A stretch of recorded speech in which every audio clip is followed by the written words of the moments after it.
Chvílová, maj 1945. Čas šeříku už bude navždy patřit vám, vždy v máji, když se zasním na čeříky. Tu do vzpomínek chvějící se díky, vám nejvroucnější slova dám. Vám kytice jsme do náručí kladli, šeptali slova lásky, díky. Na hrudích padlých tiskly vadly, padaly slzy do šeříků. Na vašich srdcích šeřík bílý, na věrných hrudích sampal vám děl, železo a květ se spolu políbily v přeslavném jitru májovém. Čas šeříku už navždy bude patřit vám, vždy v máji, když se zasním na čeříky. Tu do vzpomínek chvějící se díky vám, nejvroucnější slova dám.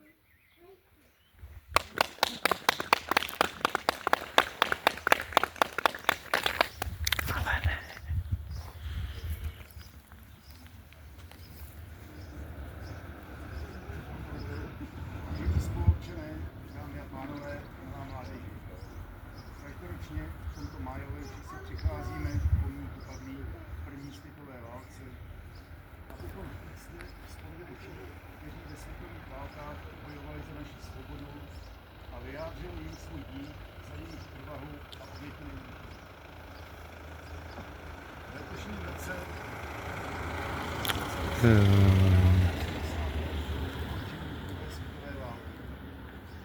tehdejšího Československa vstoupila sovětsko-československá vojska při karpatsko-nikelské operaci v roce 1944, a to za cenu velkých obětí.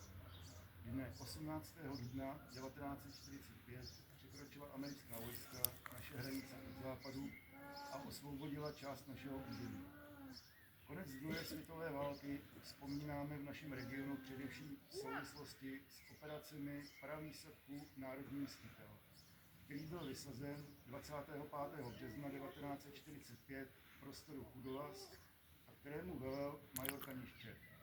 Počátkem dubna se přesunul oddíl výsadkářů doplněný o válečné uprchlíky a členy místního odboje do Zahájí. Krátce se ukrývali v zástavbě obce a poté byl vybudován úkryt v lese Šestákových. V polovině dubna již partizánský oddíl Národní mstitel podnikal destrukční činnost, především na železničních tratích, a rozrostl se na 70 mužů. Mezi nimi i dva újezdští občané, ukrývající se v Soušenských lesích po útěku z nucených prací v Německu. Bohumil Fischer a Vladimír Hořejš. Po přepadení partizánské jednotky v Zahájí jednotkami SS 24. dubna byla tato převedena Kroušenskou roklí do Ušinských lesů a část i za Machu. Stalo se tak i díky znalosti terénu a informací o pohybu německých vojsk sdělených újezdskými obyvateli, kteří v té době začali oddíl zásobovat potravinami. Při pomoci partizánům padl na dnes již bývalé farské cestě k Jemšenu 29. dubna újezdský občan Jaroslav Havlíček.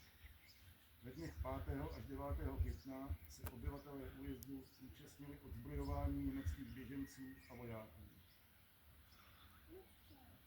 Dokladem mohly být ještě po letech nalezené zbraně Wehrmachtu v újezdeckých rodinách. V těchto dnech se v obci zastavil normální život a lidé dělali jen ty nejnutnější práce.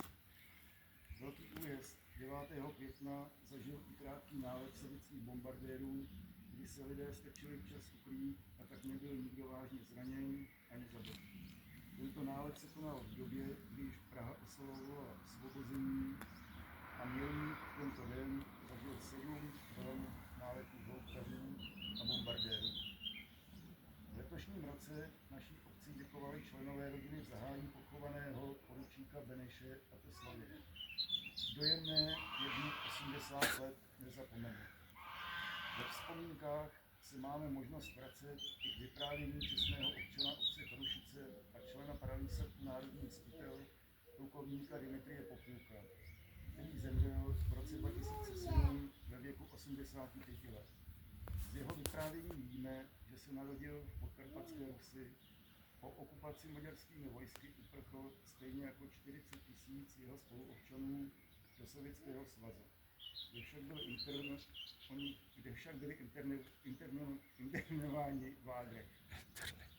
Až po vytvoření československé samostatné jednotky z Buzulku mu bylo umožněno účastnit se bojů u Sokolova, Bílé Cerkve, Kyjeva a jenom citujme ze vzpomínek.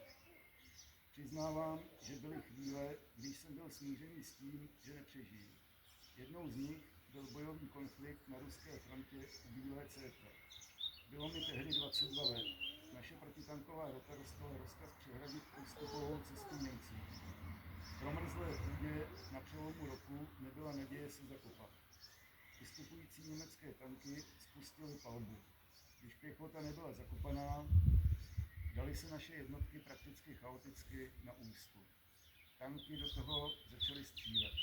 Byly velké ztráty, ale mohly být větší. Štěstí bylo v tom, že tanky měly průbojné náboje a ne tříštivé protipěchotní.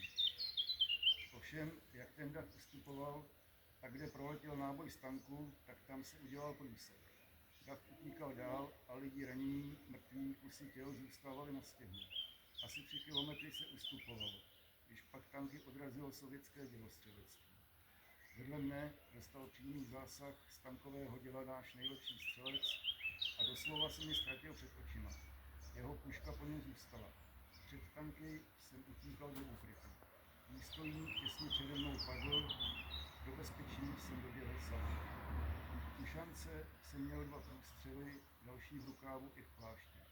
Kulky poškodily jen látku, ale tělo o kousíček minul. V pravé kapse jsem měl útočný granát. Když jsem ho vyndal, hliníkový plech pojistky byl prostřelený a držel jenom na milimetrovém zbytku materiálu. Vybouchnout mi v kapse byl bych na kusy. Měl jsem neuvěřitelné štěstí. Tolik ze vzpomínek bojům protitankové roty.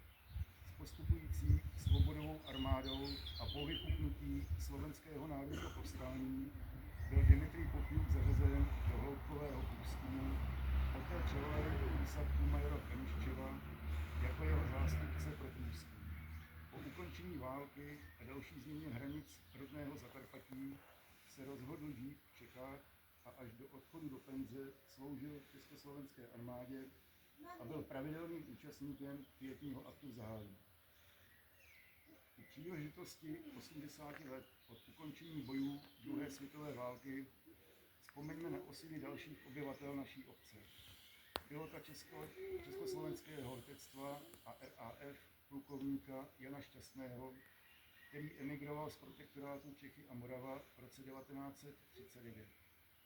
Od roku 1943 byl přidělen ke slavné 312. stíhací peruky RAF. Zahynul 25. října 1943 při doprovodu bombardérů na francouzský přístav Brest. Vzpomeňme na Josefa Šimonka z Velkého Újezda a Josefa Stýku ze Zahájí, kteří byli za pomoc partizánské skupiny národní svítel vězněni a mučení. Na Františka Štěpána z Chorušic, který byl jako představitel místní komunistické strany zatčen a v roce 1940 zemřel ve věznici. Pravidelně si připomínáme činnost odbojové organizace Újezd Kanina, kde velmi aktivně působil újezdský strážník Antonín Krejčí. V minulých desetiletích jsme velebili poválečnou spolupráci evropských národů i vznik Evropské unie jako moment posílení bezpečnosti a udržení míru na našem kontinentu. To již bohužel 3. rokem není pravda. Ruská agrese na Ukrajině je velkou zkouškou pro všechny demokracie a díky moderní technice opět téměř v přímém přenosu vidíme, že za udržení svobody musí stejně jako před 80 lety platit lidé daň nejvyšší, a to svými životy. Přeji nám všem, aby tato nesmyslná válka co nejdříve skončila, abychom si události staré 80 let připomínali stále jako memento a učinili vše, co je v našich silách pro život v míru a bezpečí. Děkuji za přednesené básně Pepovi Peškovi a Elišce Procházkové. Sboru dobrovolných hasičů ve Velkém Újezdě za čestnou stráž, vám všem za zájem o historii a tradice naší obce. Ještě než se rozejdeme, zveme na malou výstavu fotografií z našeho regionu z období konce konce druhé světové války, která je připravena ve spolupráci s regionálním muzeem v místní knihovně v Újezdě v Kampeličce. Takže děkuji vám moc za pozornost.